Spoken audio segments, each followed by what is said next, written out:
profesor. De nada, ningún problema. Entonces, Profesor, ¿sí? perfecto. Es que tengo una duda más o menos sobre que en el libro de Maturana, a lo largo de que uno lo sigue leyendo, aparecen varias ejemplificaciones sobre Estados Unidos y su jurisdicción. Y quería saber si lo vamos a tomar igual como algo importante porque aparece mucho. Entonces, quería saber si lo vamos a tomar en cuenta porque está muy bueno. Mira, la verdad que para efectos de clases no íbamos a usar esa referencia. No obstante, creo que es súper interesante analizarlo como sistema jurídico, y puede ser súper útil también pensando en el trabajo de investigación, porque si bien, hago un paréntesis, el trabajo de investigación que les dijimos, nosotros les vamos a dar temas para hacerlo un poco más fácil, porque creemos que uno, entre comillas, semestre a semestre tiene que ir teniendo nuevas habilidades, pero al principio creemos que es útil guiarlos con algunas especies de temas. Pero si alguien tiene un tema distinto, va a ser siempre bienvenido. Y probablemente a propósito de este estudio y referencias que hay en la jurisdicción norteamericana, te vas a encontrar con más de alguna diferencia con cómo tienen lugar esas mismas instituciones en Chile, que puede ser interesante analizarlas, sobre todo ahora en un momento en que vamos a tener un debate constituyente que va a afectar el derecho procesal orgánico. Así que, si bien no lo vamos a ver en clase, puede ser muy interesante al menos leerlo, y si quedas con interés va a haber oportunidad de desarrollarlo sin duda. Muchas gracias. De nada. Entonces, como les digo, estamos en la autocomposición. Y la autocomposición tiene, como el nombre bien lo dice, es un mecanismo de resolución de conflictos en que se va a lograr resolver el conflicto mediante el acuerdo de las propias partes, ya sea porque lograron un acuerdo entre ellas, ya sea porque este acuerdo se logró gracias a la intervención de un tercero, o bien porque una de las partes renunció a su pretensión. Esto vamos a verlo de alguna manera, son básicamente tres grandes formas que vamos a tener en la autocomposición, y estas tres grandes formas van a tener una serie de distinciones. Y esta primera distinción que podemos hacer tiene que ver con el punto de vista de su relación con el proceso. Los mecanismos autocompositivos pueden tener lugar de manera extraprocesal, fuera del proceso, o intraprocesal. Algunos agregan postprocesal, pero yo creo que en el fondo esto de postprocesal tiene poco sentido, entendido que finalmente o es dentro del proceso o es fuera del proceso, aun cuando sea con posterioridad al mismo. Y desde el punto de vista de la concurrencia de las voluntades, vamos a tener medios autocompositivos que son bilaterales, y por tanto ambas partes que participan del conflicto van a tener que participar en su resolución, o bien unilateral, en que el conflicto se va a terminar en general porque una de las partes renuncia a su pretensión. Veamos los mecanismos autocompositivos unilaterales, o sea, el problema se soluciona porque una de las partes va a renunciar a su pretensión, y al renunciar a su pretensión, entonces desaparece el conflicto porque desaparece la discrepancia que existía y que lo dio lugar. Dentro de estos mecanismos autocompositivos unilaterales vamos a tener tres grandes mecanismos: la renuncia, el desistimiento y el allanamiento. La renuncia, esto es bastante de perogrullo porque su propio nombre lo dice, es posible que quien haya planteado el conflicto renuncie a él. Y esto es algo que es completamente permisible por el derecho, porque así lo señala el artículo 12 del Código Civil, que lo deben haber estudiado el semestre pasado en Civil 1. ¿Y qué nos dice el artículo 12 del Código Civil?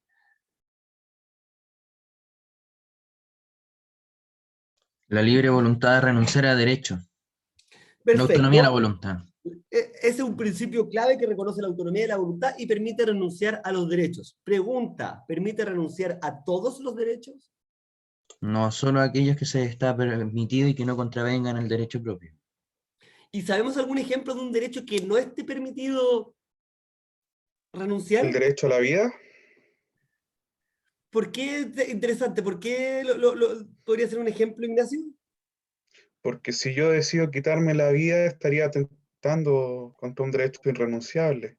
Y se me quitaría la libertad y me llevaría a un psiquiátrico.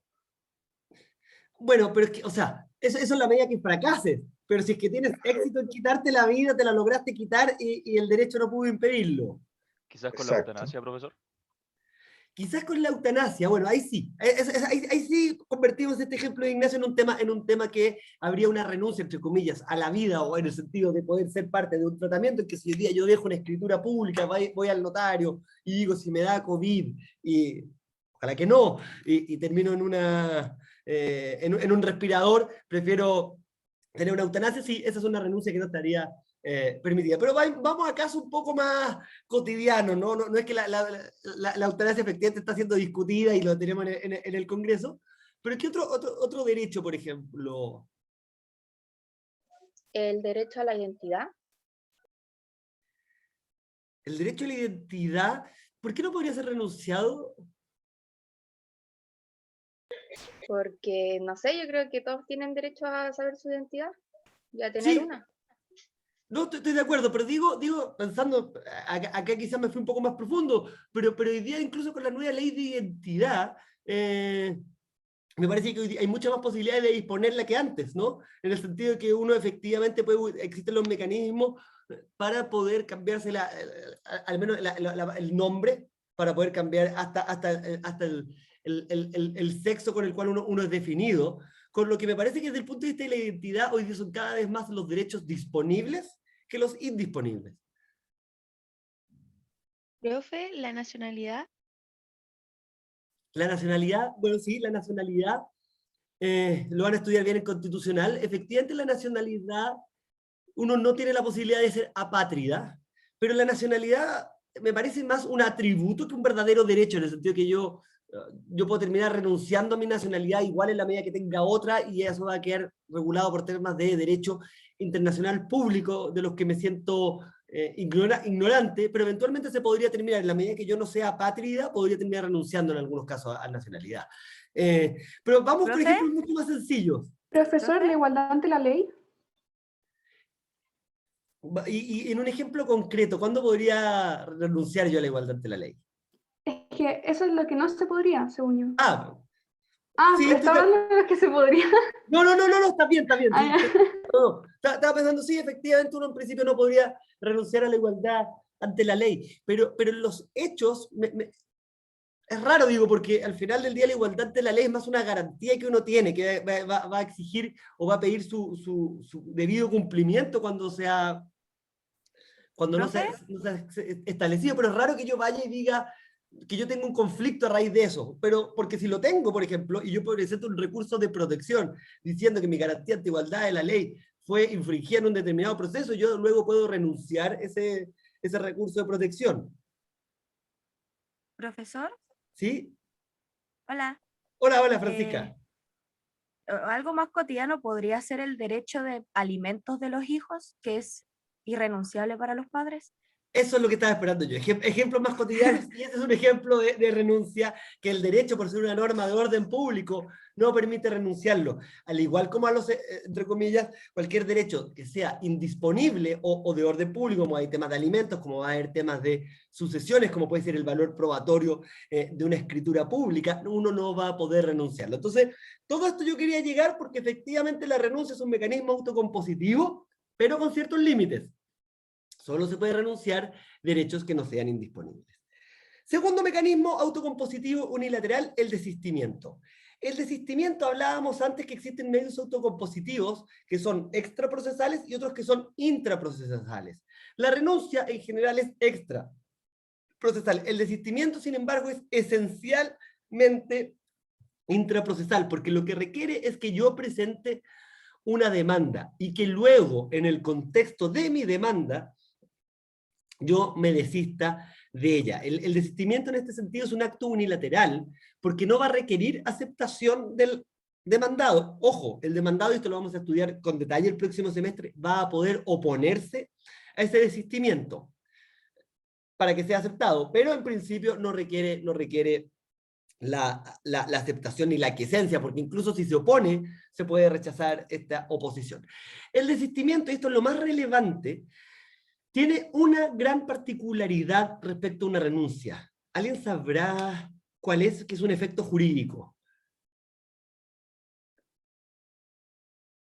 Yo hoy día, por ejemplo, tengo una acreencia a alguien que me debe me debe una invitada a comer, y me dijo, no, estamos en pandemia, así que no te preocupes, y le digo, ya, está bien, yo renuncio a la invitación que me debes. Pero en un mes más nos pasan a fase 2, y le digo, oye, me debes la invitación a comer. Ojo, tú la renunciaste, se acabó el conflicto.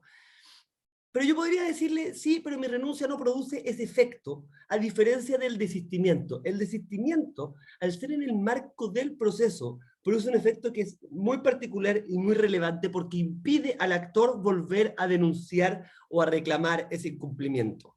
Por eso es que cuando uno se desiste, tiene un efecto tan relevante, porque es un efecto de cosa juzgada en el entendido que no voy a poder volver a reclamarlo. Y por eso es que cuando uno es representado en un proceso, el representante tiene que tener poderes especiales para poder desistirse.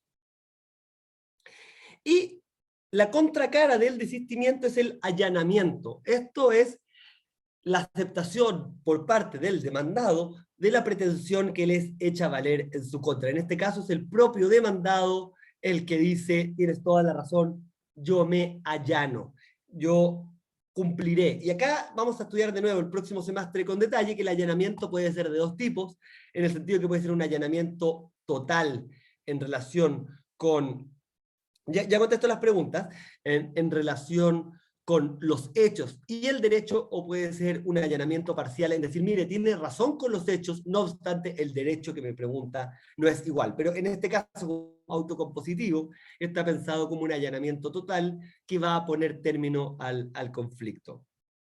Efectivamente, en el caso de si el desistimiento, me preguntan acá, extingue la acción, no es verdaderamente en el sentido técnico un mecanismo de extinción de la acción, porque la acción una vez ejercida ya no se extingue, pero sí es un mecanismo de que pone término al procedimiento con efecto de cosa juzgada, que sería en el fondo el símil a un modo de extinción, pero procesalmente hablando, lo que es un modo de término equivalente a una sentencia jurisdiccional, pero no se dice precisamente que se extingue la acción sin perjuicio que le pone término. Y si uno entiende por extinción que no la puede volver a ejercer, entonces sí sería una extinción en ese sentido, pero insisto que es más preciso decir que es un mecanismo que pone término al proceso jurisdiccional y opera como equivalente jurisdiccional.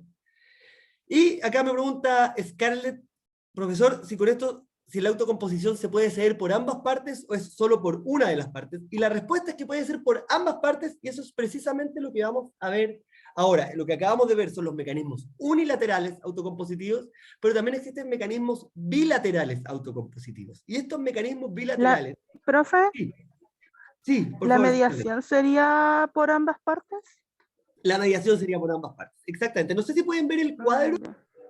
En Sí. esta diapositiva, este cuadro distingue bastante bien aquellos mecanismos autocompositivos extrajudiciales de los judiciales, o sea, los que ocurren fuera del proceso versus los que ocurren dentro del proceso.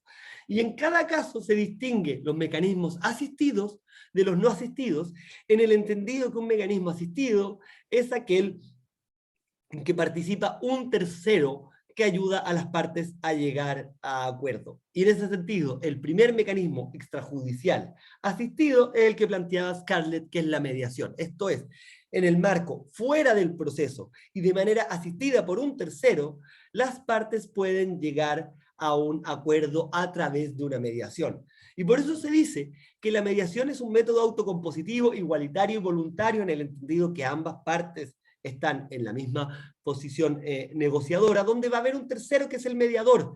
Y el mediador, esto es sumamente relevante, no cumple una función decisoria respecto del conflicto, sino que por el contrario, lo que hace es tratar de acercar las posiciones de las partes para que puedan llegar a un conflicto. Y por eso el mediador va a tener reuniones con ambas partes al mismo tiempo, con solo una, con la otra, va a tratar de proponer soluciones. Y lo que es muy relevante, él como no tiene poder decisorio, yo, entre comillas, puedo quedar tranquilo de que si no llega a acuerdo, él no va a fallar luego en contra mío porque, por ejemplo, me encontró un intransigente en la mediación.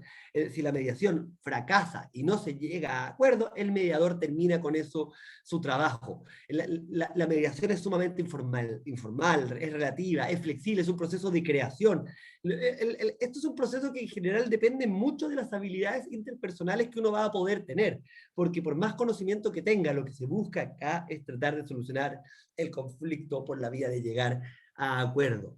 Y las mediaciones son cada vez más importantes a nivel mundial. Hoy día muchas veces antes de los grandes conflictos y de los grandes arbitrajes, se obliga a que las partes intenten llegar a un acuerdo a través de la mediación, porque se incurre en bastante menos costos desde el punto de vista del aparato, de la jurisdicción, desde el punto de vista de las relaciones de las partes.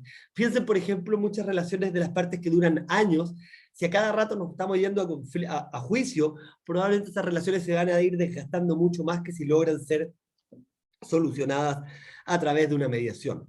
Lo normal es que las mediaciones terminen con un acuerdo que se llama transacción, al que me voy a referir un poco más adelante. No es obligatorio, pero es la forma general de que termine un proceso.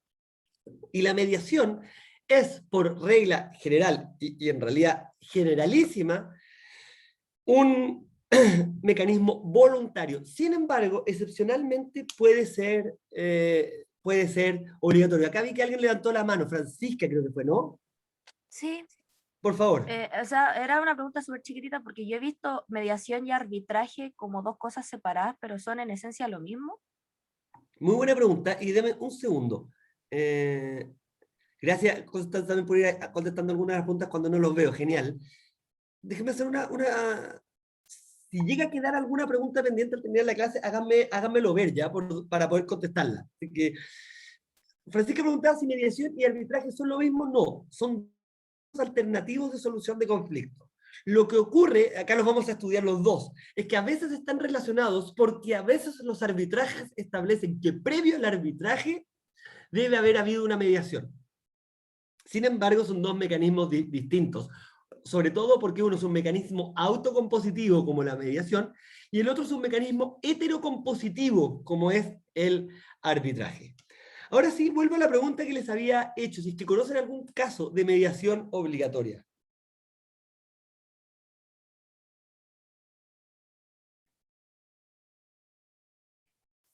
Y entonces la respuesta, que esto es lo bonito, yo no se las voy a dar, pero se las recomiendo que la averigüen, porque va a ser una de las primeras preguntas del Kahoot, de la trivia procesal del próximo viernes.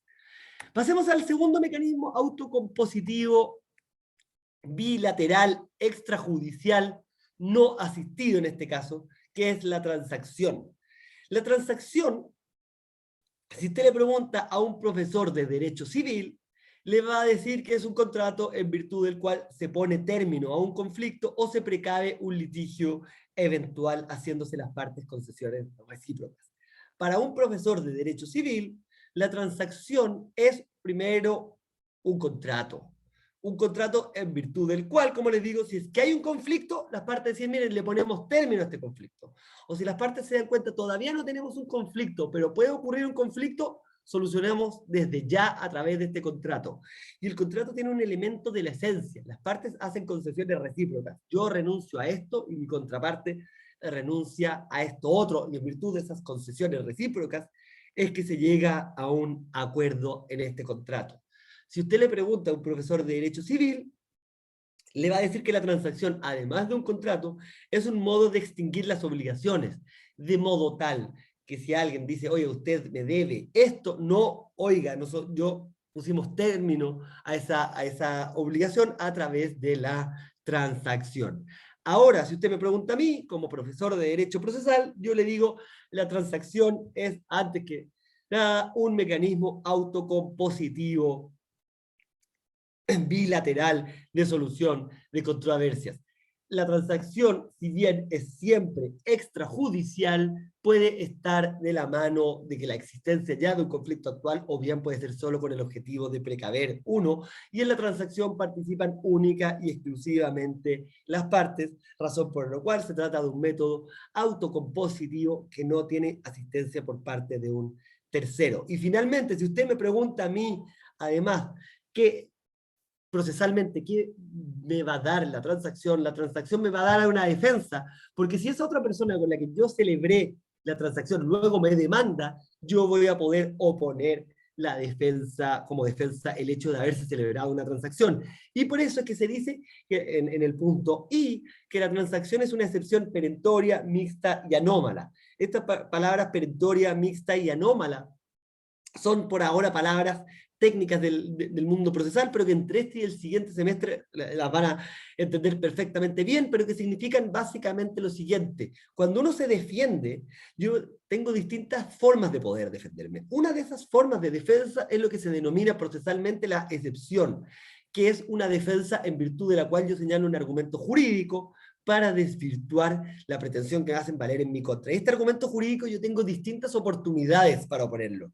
Lo normal es que sea en la contestación, y por eso es una excepción perentoria que se interpone en la contestación. Pero yo también lo voy a poder interponer en la oportunidad de poner excepciones dilatorias o en cualquier estado del juicio, y por eso es que además es mixta y anómala. Pero como les digo, esto lo vamos a ver en detalle más adelante este semestre y el próximo, y a todos les recomiendo que busquen el chat, porque en el chat ya está la respuesta para la trivia de la próxima semana, con los 2 casos correctos, así que agradezcanle todos a Shahaira y Javiera, que ya dieron en el fondo el primer punto para que todos tengan buena la respuesta en la trivia de la próxima semana. Sigamos adelante. Dijimos antes, ¿cierto?, que teníamos mecanismos judiciales. En los extrajudiciales vimos la mediación y la transacción. Ahora vamos a pasar a los judiciales, y en los judiciales tenemos la conciliación como mecanismo asistido. Y la conciliación, estamos de nuevo, mecanismo judicial dentro del proceso. Entonces el proceso, lo que vamos a estudiar es que tiene determinadas etapas que son obligatorias. El proceso civil, sobre todo. La primera etapa es la que se denomina etapa de discusión, escritos de demanda, contestación, réplica, dúplica, que los vamos a estudiar de nuevo con detalle más adelante. Pero pasa esta etapa de discusión y el juez está llamado a citar a las partes a una conciliación. ¿Para qué? Para buscar la posibilidad de poder llegar a acuerdos autocompositivos de carácter judicial, bilateral y, acá muy importante, asistido. ¿Por qué? Porque el juez tiene un rol. ¿Y el rol de ese juez, alguien sabe en qué consiste?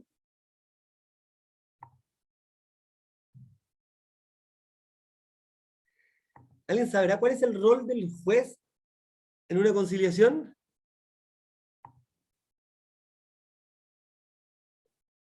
Yo al menos no. ¿Perdón? Yo al menos no. Y vamos a asumir que el silencio el resto tampoco, y no tienen por qué saberlo, aun cuando, bueno, Constanza acá nos ayuda como amigable componedor. Esta es la palabra, es bien bonita, ¿no? ¿Cuál es el rol del juez? Es ser amigable componedor. Lo que ocurre en la práctica, eso sí, es que el juez no es en la etapa de conciliación, en lugar de ser un amigable componedor, suele operar como un absoluto desinteresado del juicio. ¿Por qué lo digo? Porque una de las cosas tristes, por así decirlo, es darse cuenta de la realidad cuando uno empieza a ejercer, darse cuenta la distancia que hay entre lo que uno lee y estudia versus la realidad de los hechos. Cuando se vuelva a la vida normal y todos seamos libres, no vamos a hacer un paseo a tribunales, lo vamos a ir a conocer o a la corte, y ahí nos vamos a dar cuenta que el juez, esta figura que nosotros hoy día llamamos de amigable componedor, ni siquiera se entera cuando hay conciliaciones. Son tantos los juicios.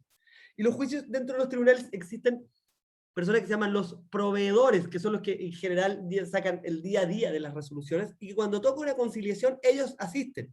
Y su rol como amigable componedor es preguntarle a las partes, ¿llegaron a acuerdo?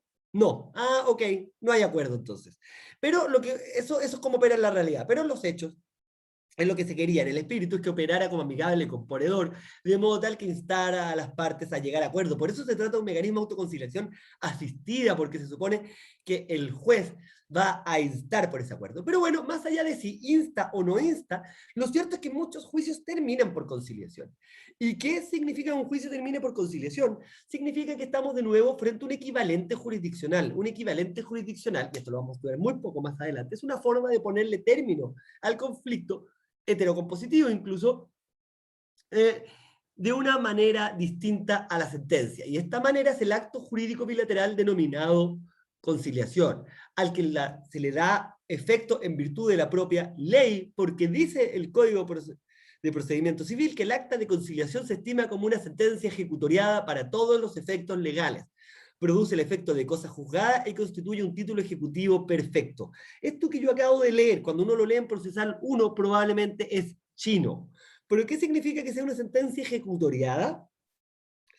Deme un segundo. No quiero decir a cada rato que esto lo vamos a volver a ver, pero procesal es un círculo, y es un círculo además. Entonces, se van a dar cuenta que estudiar procesal es muy interesante porque lo que vemos ahora lo vamos a ver en todos los siguientes semestres. Y por eso muchas materias que vamos a ver en los próximos semestres yo las tengo que ir adelantando ahora para que pueda entenderse un poco más. Pero lo importante del acta de conciliación son estas tres cosas. Sentencia ejecutoriada, produce efecto de cosa juzgada y constituye un título ejecutivo perfecto. ¿Qué significa cada una de estas tres cosas? En un resumen, es que una sentencia ejecutoriada es aquella contra la que ya no procede ningún tipo de recurso. Es una sentencia final, por ocupar una terminología no procesal. Que produzca efectos de cosa juzgada significa que si yo logré obtener algo por la conciliación y la otra persona que se comprometió a darme ese algo no lo está cumpliendo, puedo exigir su cumplimiento. Y al contrario, si la otra persona dio lugar de cumplimiento y yo me quiero aprovechar y exigirlo de nuevo, la otra persona puede decir, no, esto ya está resuelto el conflicto, ya hay excepción de cosa juzgada.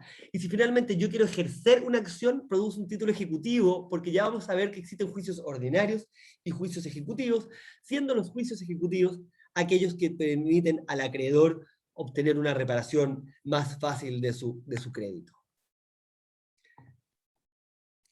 Y tenemos, vuelvo atrás con este cuadrito que creo que siempre es bueno, y tenemos mecanismos autocompositivos bilaterales judiciales no asistidos. ¿A qué me refiero con no asistidos? Que las partes tendrán que entre ellas llegar a un avenimiento, una suspensión condicional del procedimiento y a un acuerdo reparatorio. El avenimiento es propia del proceso civil, mientras que la suspensión condicional del procedimiento y los acuerdos reparatorios son propios del proceso penal. El avenimiento es un medio autocompositivo, entonces, de carácter extrajudicial o judicial. Es complejo el avenimiento, la verdad. Es complejo porque los autores lo tratan en distintas maneras y no tiene un tratamiento orgánico. Muchas veces se habla del acta de avenimiento, pero el avenimiento supone, en realidad, un acuerdo para poner término a un litigio pendiente. La gracia o aquello que diferencia el avenimiento de la conciliación, por decirlo de alguna manera, es que el avenimiento suele tener lugar fuera del proceso, mientras que la conciliación suele tener lugar dentro del proceso. Pero si estamos fuera del proceso, bueno, ya, yo llego a un avenimiento, pero ¿en qué se manifiesta este avenimiento? Ustedes van a preguntar. Bueno, porque ¿de qué me sirve tener un papel en que nos pongamos a acuerdo? Bueno, ese avenimiento finalmente se va a transformar en dos cosas. O en una transacción, y volvemos a lo que estábamos antes, la transacción, este contrato para poner término a un litigio, precaver uno eventual, o lo otro que haremos con el avenimiento es que lo llevaremos, si es que el proceso lo permite, ante un tribunal competente para que lo apruebe y entonces produzca el efecto de cosa juzgada propio de la conciliación. Por eso es que de cierta manera el avenimiento, como no tiene esta regulación orgánica, nos va a terminar llevando generalmente o a una transacción o a una conciliación. Pero lo importante para estos efectos únicamente es mecanismo autocompositivo para poner término a un litigio pendiente. Finalmente, dentro de estos mecanismos autocompositivos tenemos la suspensión condicional del procedimiento y tenemos los acuerdos reparatorios. Estas dos instituciones las vamos a analizar en detalle en procesal penal. Pero déjenme solo comentarles dos cosas desde ya. La reforma procesal penal, y uno le sigue llamando reforma, porque así me lo enseñaron mis profesores, pero en realidad y el proceso nuevo yo nunca lo conocí siquiera, así que hablemos del proceso penal nomás. El proceso penal cuando tiene una lógica de querer buscar mecanismos autocompositivos también. No solo quiere la lógica de un ministerio público investigando y llevando todos los juicios a juicio oral, porque si es que así fuera, el sistema institucional colapsaría, el sistema institucional no daría abasto para tener la cantidad de fiscales que se requeriría, ni tener la cantidad de jueces que se requeriría, si todo queremos que sea solucionado con una sentencia. Entonces lo que tenemos que poner institucional y orgánicamente son incentivos para que el juicio termine de alguna manera distinta a un juicio oral con sentencia. Y esas formas distintas empiezan casi desde el inicio del procedimiento a través de la suspensión condicional del procedimiento y a través de los acuerdos reparatorios, porque ambos son métodos autocompositivos, ambos son métodos bilaterales, en virtud de la cual dos partes van a terminar llegando a un acuerdo que se encuentra regulado por la ley respecto de sus requisitos de procedencia y de sus efectos. ¿Cuáles son las diferencias? La diferencia principal son los sujetos que van a participar en cada uno de estos acuerdos. En la suspensión condicional del procedimiento, los sujetos que participan en el acuerdo son el Ministerio Público, representado por el fiscal, y el imputado. Y entonces lo que va a ocurrir es que el fiscal y el imputado llegan a un acuerdo para suspender la investigación y dicen, mire, esta investigación la vamos a suspender. Ojo, esto no significa que se termine acá su caso, la vamos a suspender en la medida que usted cumpla con determinadas condiciones. Si usted incumple alguna de esas condiciones, entonces yo retomo la investigación. Esto no se puede siempre, sino que además solo procede en los casos que tengan determinados requisitos. Pero si se dan esos requisitos, se puede llegar a esta suspensión condicional del procedimiento que tiene que ser homologada o aprobada por el juez de garantía. Importante, que tenga que ser aprobada por el juez de garantía no significa que el juez participa en la elaboración de ese acuerdo. Significa que tiene que ser aprobado por el juez, pero el juez no es quien va a hacer que las partes, fiscal e imputado en este caso, lleguen a una suspensión condicional del procedimiento. Y por otra parte tenemos los acuerdos reparatorios. Los acuerdos reparatorios, también este mecanismo autocompositivo de carácter judicial bilateral propio del proceso penal, se trata ahora de otro tipo de acuerdo. Un acuerdo entre el imputado y la víctima. Van a estudiar en proceso penal que muchas veces, la gran mayoría de los ilícitos son de acción penal pública, de modo que se puede empezar a investigarlos sin siquiera la participación de la víctima. Pero hay delitos que la víctima puede tener un rol más importante, como los delitos de acción penal pública previa instancia particular, en que tienen que ser denunciados necesariamente a través de la víctima. Y a la víctima el proceso penal le reconoce ciertos derechos. Hoy día una de las críticas que hay es que en general a la víctima se le reconocen pocos derechos, pero es un tema que vamos a analizar en procesal penal. Pero sí uno de sus derechos es llegar a acuerdos reparatorios, porque cuando se trata de un delito que afectare bienes jurídicos disponibles, por ejemplo, no la vida en este caso, sino lo que podría ser delitos patrimoniales, de carácter patrimonial o lesiones menos graves, o que sean culposos y sin dolo, se puede llegar a un acuerdo reparatorio. En este caso, víctima e imputado dicen, vamos a llegar a un acuerdo en estos casos que cumple con estos requisitos, y el acuerdo consistirá en esta reparación que también va a tener que ser aprobada por el juez de garantía. En suma, podemos decir que existen distintos mecanismos autocompositivos. Pueden ser unilaterales o pueden ser bilaterales. Y dentro de los bilaterales, y también dentro de los unilaterales, vamos a encontrar mecanismos que son extrajudiciales y mecanismos que ocurren dentro del juicio. Y dentro de los bilaterales, vamos a encontrar asistida y no asistida. ¿Existe alguna pregunta respecto a esta materia antes de pasar?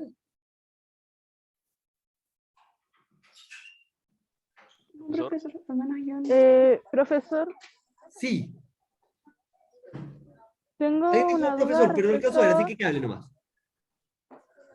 respecto a la suspensión del procedimiento. ¿Ya? Es que cuando yo suspendí un procedimiento, me hicieron firmar una carta en el cual como que yo renunciaba como a seguir con el caso por haber llegado a una parte con la parte que me había hecho daño. Es que Entonces, ¿eso es una suspensión o no? eso es más bien un acuerdo una renuncia. reparatorio. Ah, un acuerdo reparatorio, ya.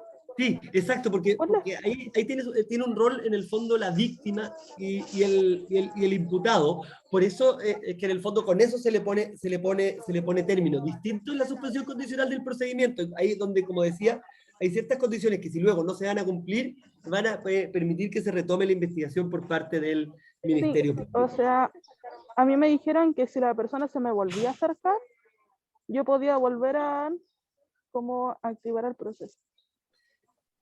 Tendría que conocer exacto el contenido del acuerdo, pero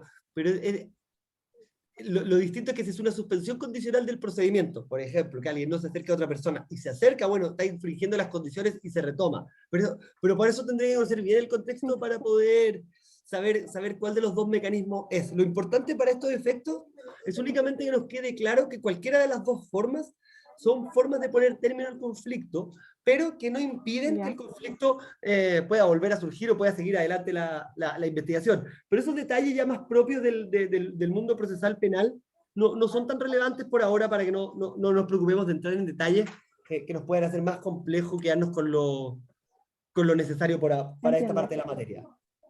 Gracias, profe. De nada. Y entonces, pasemos al tercer y último mecanismo de solución de conflicto, que es la heterocomposición. La heterocomposición... Andy. Sí. Javiera Mascaro preguntaba las diferencias entre la conciliación en materia civil y penal. Muchas gracias por hacer la interrupción para la pregunta. Y acá la principal diferencia es que en materia penal no existe la conciliación. Así de clara es. Porque lo vamos a estudiar, tienen lógicas bien distintas ambos procesos.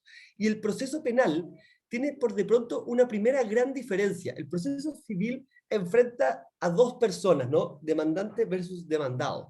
Pero el proceso penal no enfrenta a dos personas. La lógica del proceso penal no es un juicio entre la víctima y el imputado. Es un juicio que tiene la lógica de la sociedad como toda, el Estado representado por el Ministerio Público versus una persona. Por eso hago esta distinción, porque no es demandante y demandado que se encuentran en el mismo nivel y se buscan conciliaciones, sino que es un juicio entre el Estado y un particular. Entonces se encuentran en distintas posiciones. Y no tiene una lógica de que haya una etapa de conciliación. No obstante eso, existen vías para poder solucionar el conflicto distinta a la sentencia, como son la suspensión condicional o el acuerdo reparatorio.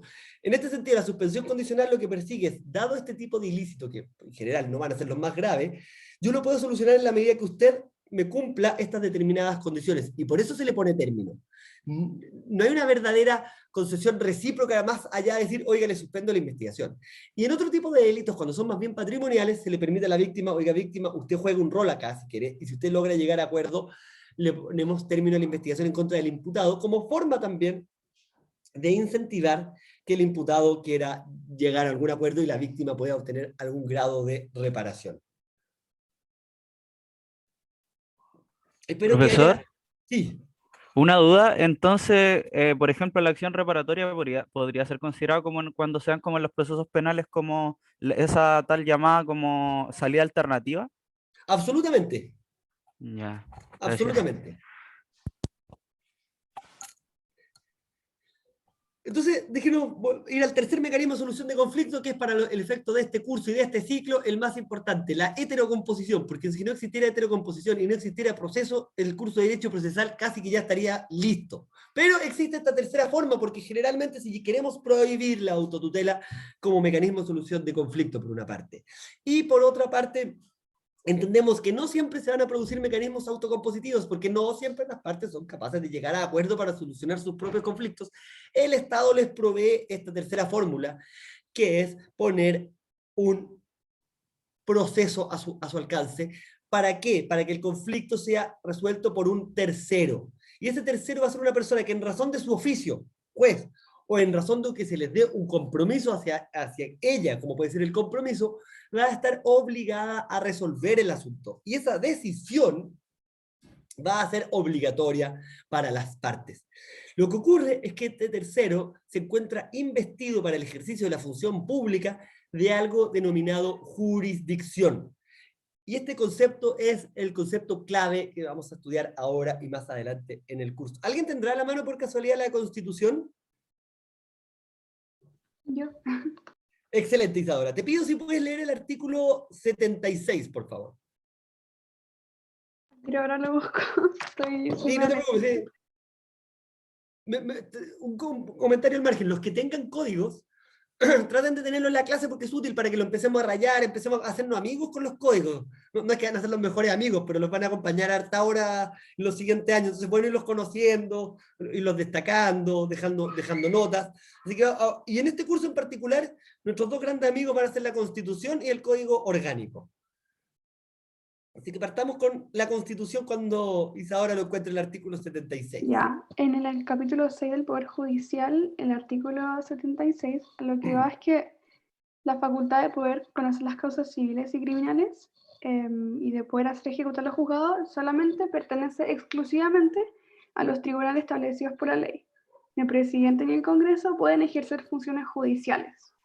Tampoco se pueden abocar causas pendientes ni ver los fundamentos o contenidos que puedan volver a hacer los procesos que están fenecidos. Yo tenía un profesor en Derecho Constitucional, que hoy día tiene 90 años, el gran Paulino Varas, que fue ministro de Jorge Alessandri, para que cachen un poco lo viejo, ¿no? Acaba de retirarse, de hecho, empezó a hacer clases a los 25 años y acaba de dejar de hacer clases después de 65 años, se retiró ahora la semana pasada. Y este profesor, ¿por qué lo traigo a la memoria? Porque cada vez que había un artículo importante nos decía lápiz rojo, y nos hacía marcar el artículo 76. Entonces todos quienes tengan esta Constitución al frente, o digital, o lo que sea, pónganle lápiz rojo al inciso primero y agréguenle jurisdicción. Esa es la definición que nos da la Constitución del concepto de jurisdicción. Y esto es tan importante que cualquiera sea la nueva Constitución que tengamos, el concepto de jurisdicción va a estar en la Constitución, mejor o peor definido, pero va a estar, porque la Constitución, al final del día, es la que le da la facultad, ocupando las palabras de la Constitución, de conocer las causas civiles y criminales a los tribunales establecidos en la ley. Eso es lo que le da la legitimidad, por así decirlo, a que los conflictos sean resueltos por los tribunales.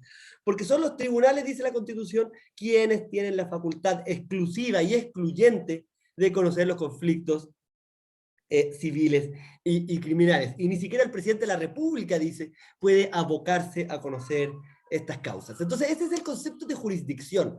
Y como les digo, tiene esta importancia de que es la razón en virtud de la cual este tercero, que ya veremos que puede ser un juez o un árbitro, va a resolver los conflictos.